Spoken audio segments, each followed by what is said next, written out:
वर्गनवन के प्रश्नावली 12.2 का चौथा सवाल हल करने जा रहे हैं, जिसमें चौथा सवाल क्या कह रहा है कि एक त्रिभुज और एक समांतर चतुर्भुज का एक ही आधार है और क्षेत्रफल भी एक ही है।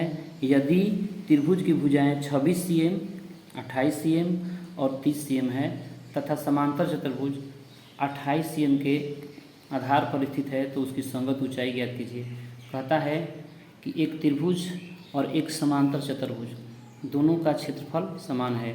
जिस त्रिभुज की भुजाएं कह रहा है कि 26 cm, 28 cm और 30 cm दिया है, उस त्रिभुज का क्षेत्रफल और उस समांतर चतुर्भुज का क्षेत्रफल दोनों का क्षेत्रफल बराबर है। अगर समांतर चतुर्भुज जो है 28 cm आधार पर हो तो उसका ऊंचाई क्या होगा। तो सबसे पहले हम लोग को त्रिभुज का क्षेत्रफल ज्ञात करना होगा। हम लोग हीरोन सूत्र से त्रिभुज का क्षेत्रफल ज्ञात करेंगे। देखिए, मान लेते हैं एक त्रिभुज है, ठीक है, जिसकी भुजाएं जो है दिया है एक 26 cm, एक दिया है 28 cm और एक है 30 cm। तो इस त्रिभुज का हम लोग को क्षेत्रफल ज्ञात करना है।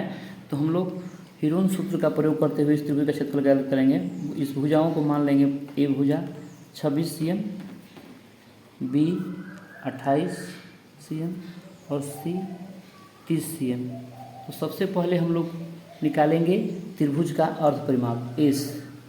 तो एस बराबर होता है ए प्लस बी प्लस सी बटा 2, ठीक है। तो एस हम लोग ज्ञात कर लेंगे। ए का मान है 26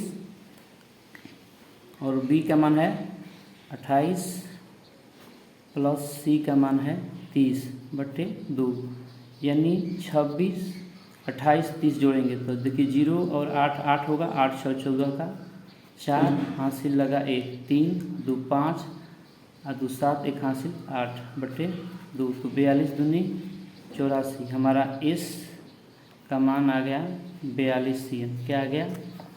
एस का मान 42 cm आ गया। अब हम लोग क्या करेंगे, हीरोन सूत्र से, हीरोन सूत्र से त्रिभुज का क्षेत्रफल लिखेंगे। क्या होता है हीरोन सूत्र से त्रिभुज का क्षेत्रफल? S into S minus A into S minus B into S minus C. तो एस का मान कितना दिया है? तो एस का मान हम लोग का 42 आया है। तो 42 इंटू 42 माइनस ए, तो ए का मान 26 है।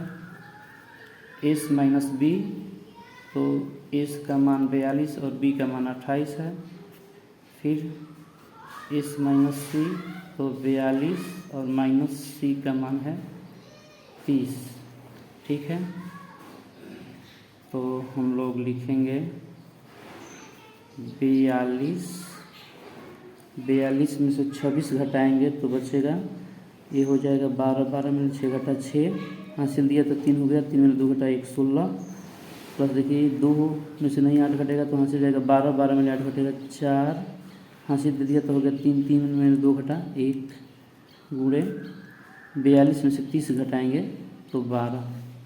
अब देखिए इसको हम लोग कैसे तोड़ते हैं।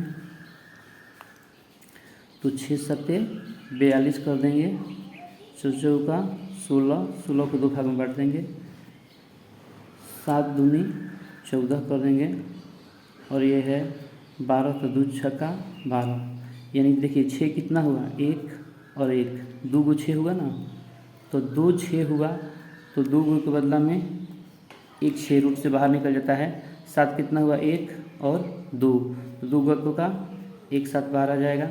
4 कितना है, 2 गो है, 2 गो का 1 4 बाहर रूट से आ जाएगा। 2 को गो है 2 गो, तो 1 बाहर आ जाएगा। गुणा कर देंगे, 4 दूनी 8, 8 से और 7 से गुणा करेंगे तो 56, 56 से 6 से गुणा कर देंगे, 56 से और 6 से गुणा करेंगे तो कितना हो जाएगा, 56 से 6 से 6 6 का 36, 6 5 30 3 33, यानी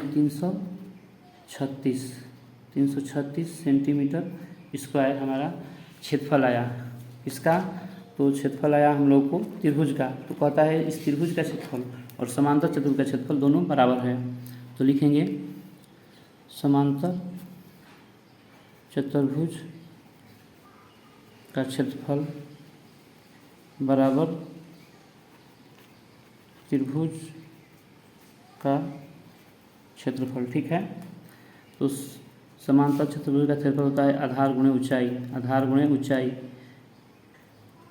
ठीक है, इसका क्षेत्रफल कितना आया है 336, तो आधार कितना दिया है 28 गुणे ऊंचाई बराबर 336, यानी कि ऊंचाई बराबर हो जाएगा हम लोग का 336/28, 28 ले भाग देंगे तो 33 में एक बार में जाएगा, 5 से बचेगा तो 5 6 56 होता है, तो 28 दूनी 56, यानी कि 12 cm हम लोग का ऊंचाई आया। इस प्रकार से हम लोग को प्राप्त हुए आंसर। वीडियो देखने के लिए धन्यवाद।